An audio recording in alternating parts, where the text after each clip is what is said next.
Continuamos entonces con el tema de buenas prácticas de manufactura definidas en la resolución 2674 del año 2013. Esta resolución está dividida en varios capítulos que nos habla sobre edificación e instalaciones, equipos utensilios, personal manipulador, requisitos higiénicos de fabricación, saneamiento básico, almacenamiento, distribución, transporte y comercialización de alimentos. En el capítulo de esta resolución no solamente aplica para un tipo de mercado, es decir, no solamente para fábricas de alimentos, sino que la resolución habla para todos los tipos de establecimientos de alimentos. En este caso tenemos expendios de alimentos. Los expendios de alimentos se entienden como aquellos los que nos comercializan productos. Por ejemplo, una tienda, una cigarrería, un supermercado, estas grandes superficies, las mismas panaderías donde venden productos como el pequeña bolsita de arroz, la libra de arroz, el chocolate, son conocidos como expendios de alimentos. Por lo tanto, deben darle cumplimiento a la resolución 2674. Tenemos también lo que se llama fábrica de alimentos. Fábrica de alimentos es aquel que procesa materias primas para transformarlos o empacarlos. Entonces encontramos las fábricas procesadoras de lácteos, cárnicos, aquellos que hacen un proceso de reempaque de productos. Se denomina fábrica de alimentos. Y restaurante o establecimiento gastronómico, aquel que nos pone platos servidos en mesa. Entonces, el restaurante, la comida rápida, la cafetería que nos da desayunos, almuerzos, todo se denomina como restaurante o establecimiento gastronómico. Esos tres tipos de grupos de establecimientos pues deben darle cumplimiento a la resolución 2674 e implementar las buenas prácticas de manufactura. Se definen como buenas prácticas de manufactura a los principios básicos de manipulación higiénica de alimentos en la preparación, transformación, almacenamiento, envase, empaque, transporte o expendio de alimentos. Las buenas prácticas de manufactura, entonces, en la resolución está dividida, como les había dicho, en varios capítulos. Instalaciones. Cuando nos dice sobre instalaciones, pisos, paredes, techos, cómo deben ser. Superficies lisas, de fácil limpieza y desinfección, no porosas, no absorbentes. Por eso debe estar construido en materiales como por ejemplo la cerámica, baldosas, pintura epóxica, pinturas de fácil lavado, que son de fácil lavado que nos pueden permitir estos procesos de limpieza y desinfección sin ningún tipo de desprendimiento. En este tipo de instalaciones también es importante que las uniones entre piso, pared y techo sean redondeadas, las famosas media cañas. Entonces no se nos puede olvidar esta parte que es muy exigida en la resolución y por la entidad sanitaria que hace vigilancia y control en estos establecimientos. También es importante que las lámparas estén protegidas contra rotura, ya que en caso de que se vayan a estallar, pues no caiga o salpique el vidrio de la lámpara, sino que quede protegida en este protector plástico. Es importante que haya establecimientos o áreas como baños para el personal que labore, dotados con papel higiénico, canicas de basura, lavamanos, jabones de manos, toallas para secado de manos. Y es importante que, o dependiendo del tipo de establecimiento, la resolución permite que esos baños sean compartidos de hombres y mujeres. Pueden ser por fuera del establecimiento, si está en un establecimiento comercial, como un centro comercial, o pueden ser compartidos con los mismos clientes. Todo va a depender del tamaño del establecimiento. Es importante que los lavamanos sean de acción automática. El lavamano, yo no puedo tocar la llavecita porque me puedo contaminar. Entonces, ¿cómo deben activarse? Un sensor, la rodilla o el pedal con el pie. Entonces, lo importante es que mis manos no toquen esas superficies. Es obligatorio ese manos libres en lavamanos. Y por supuesto, también es importante que todo establecimiento tenga un tanque de abastecimiento de agua potable. Equipos y utensilios de fácil limpieza y desinfección, no porosos, no absorbentes. La madera no está permitida. ¿Por qué? Porque absorbe humedad y eso puede generar desarrollo microbiano. Tampoco podemos usar elementos que se oxiden fácilmente, entonces deben ser resistentes a la corrosión. Imagínense un cuchillo que esté oxidado y luego partimos el alimento, queda el residuo de óxido que se considera como un contaminante químico. También deben ser en material autorizado. En este caso la resolución nos habla de plástico, teflón o acrílico. El acero inoxidable es lo más usado en la industria de alimentos.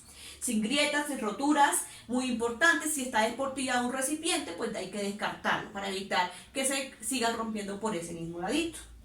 Y de fácil inspección y recubierto con pintura no desprendible, es decir, que si lo pinto con algo, pues no se vaya a caer con los procesos de limpieza y desinfección. Material como pinturas anticorrosivas se pueden utilizar para algunos equipos, como patas de los equipos, para evitar que se genere óxido que no está permitido.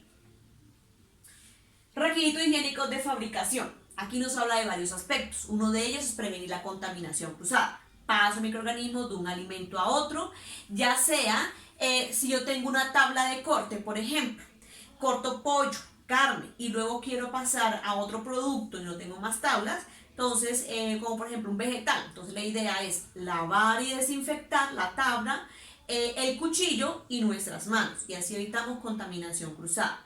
Si ya poseemos o tenemos la capacidad de tener tablas de diferentes colores para cada tipo de producto, es decir, por ejemplo, carnes, una tabla para carne, otra para el pollo, otro para el queso, otro para las verduras, para el pan, pues la idea es también poder separarlas y así evitar contaminación cruzada. Pero no se nos puede olvidar lavar y desinfectar con cada cambio de actividad o al finalizar cada actividad. La contaminación cruzada puede ocurrir en el almacenamiento, entonces por eso es importante saber almacenar nuestros productos. Alimentos listos para consumo o limpios en la parte superior, alimentos sucios y crudos en la parte inferior. Salchichas, quesos, jamones los ubico siempre en la parte de arriba de mis neveras, verduras, carnes crudas en la parte de abajo. No se nos puede olvidar almacenar productos químicos en una zona aparte de los alimentos, porque puede haber derrames, transferencia de olores y eso genera contaminación cruzada. El personal manipulador, por supuesto, debemos lavarnos las manos cada vez que cambiemos de actividad. Si yo cojo la basura y luego voy a manipular alimentos, por supuesto debo lavarme mis manos, ya que puedo llevar los contaminantes que tengan de esa basura o esa bolsa de basura a ese producto que voy a manipular.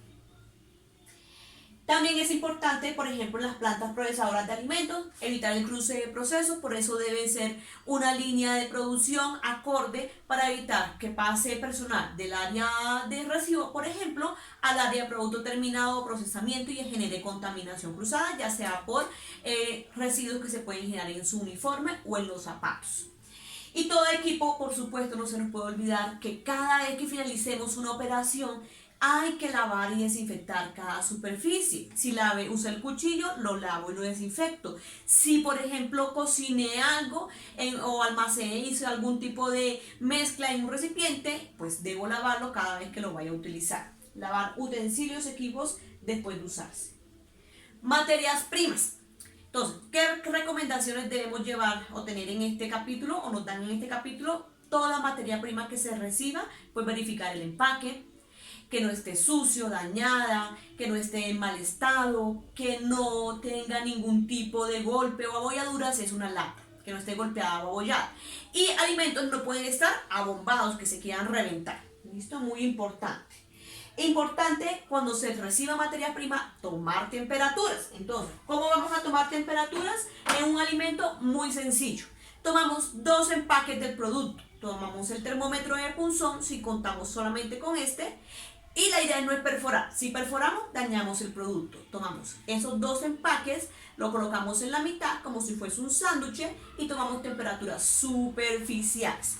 Que puede estar el producto por debajo de los 4, refrigeración, o por debajo de los menos 18, congelación. Así vamos a tomar las temperaturas en un alimento con un termómetro de punzón. Si es un láser, pues simplemente apuntamos y nos da la temperatura de ese producto. Importante que mantener cadena de frío, pues por supuesto todo alimento perecedero debe desde su salida de planta de proceso hasta su entrega y consumo final mantener ese rango de temperaturas que lo conserve. Nunca debe perderla porque genera desarrollo microbiano. Importante realizarse los procesos en condiciones de limpieza. Nosotros no podemos trabajar sobre el sucio, sobre el mugre, porque eso genera contaminación cruzada. y mantener el alimento siempre que se vea congelado en su estado de congelación, ya que congelar y descongelar puede generar deterioro del producto, generar crecimiento microbiano y cambiar las características sensoriales. Todo alimento que se vaya a procesar debe superar los 60 grados centígrados. Debemos tener un termómetro en el área de proceso, si es una cocina, un termómetro de punzón. Introducimos en el centro del producto, finalizado el proceso de cocción, leemos la temperatura y por supuesto registrarla en nuestros formatos de control.